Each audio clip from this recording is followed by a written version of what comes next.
பாய் போய்ட்றேன். பாய். சீக்கிரம் வந்துரு. என்ன அதுல வந்துட்ட? அவ்வளோதான் வேலை முடிஞ்சு. ஜாலியாக என்ஜாய் பண்ணுற போல. ஆமாம் ஆமாம்.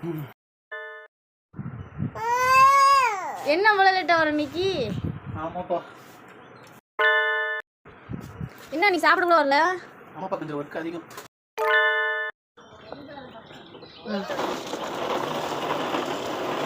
சொல்லு ஸ்னியா. என்னம்மா பண்ண அழகானே? ஆமாம் ஸ்னியா, அந்த டாக்டரை பார்க்க தான் ரொம்ப லேட் ஆகுது. சரி, எப்போ வருவ? எப்போ வருவேன்னு தெரில, வர லேட் ஆகும். சாப்பிட்டு நீ பாடு, ஓகேயா? சரி. மெடிக்கல் ரெப்னா என்ன நினைக்கிறீங்க ஃப்ரெண்ட்ஸ்? நல்லா சம்பாதிக்கிறாய் அப்படின்னு நினைப்பாங்க. ஆனால் அந்த சம்பாதிக்க முன்னாடி எவ்வளோ ஆயிரம் சீக்கிரமாக பேக் பண்ணி வந்துடும். சீக்கிரம் அவ்வளோ ரிஸ்க் எடுத்துதாங்க நாங்கள் இந்த ஒர்க்கே பார்க்குறோம்.